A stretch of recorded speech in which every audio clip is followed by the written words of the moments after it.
Hello guys! Welcome back to my channel. Ngayong araw, isi-share ko po sa inyo ang 5 rason kung bakit tayo'y titigil na sa ating pagbababoy. Ang unang rason ay ang pagkalaki ng puhunan pero maliit lang ang kita. Sa panahon ngayon, habang tumataas ang halaga ng mga pagkain sa ating mga alaga at ang presyo ng mga biig, ay yun naman ang pagbaba ng presyo ng dress weight o live weight at dumagdag na rin iyan sa oras at pagod na ginugugol natin sa ating pag-aalaga.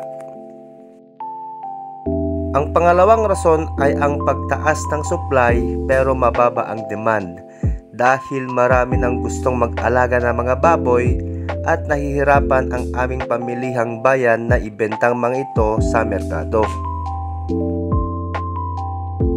Ang pangatlo at ang pinakamasakit ay ang hindi makatarungang presyohan ng dress weight o live weight. Dahil ang live weight ay 130 to 145 lamang, depende sa laki ng inyong mga alagang ibebenta na kung susumahin ay hindi tumutugma sa presyo ng dress weight sa merkado. Sa madaling salita, ang presyong ito ay presyong lugi o pang break even lamang. Sa dress weight naman, 200 to 210 per kilo ang bili ng mga partidor at ang kondisyon ng mga ito ay ibabawas ang timbang ng 2 hanggang 4 na patas or paa at ang parte ng ulo nito sa total na timbang ng baboy na kakatayin.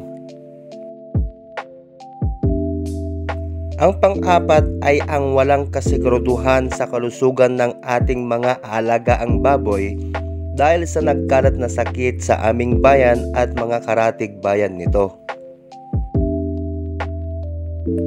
Ang panglima ay ang pagtuklas ng ating panibagong hamon ng ating karir bilang isang engineer na kontraktor.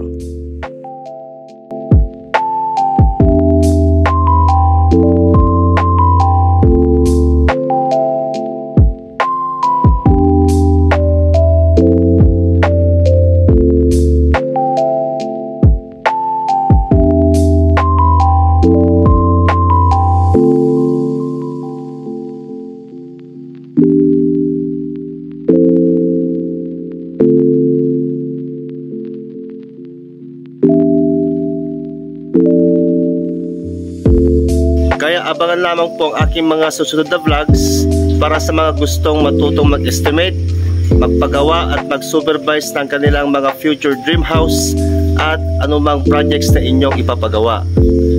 Kaya wag pong kakalimutang mag-like at mag-subscribe sa aking channel para updated kayo sa aking mga susunod na videos. Salamat! Happy New Year!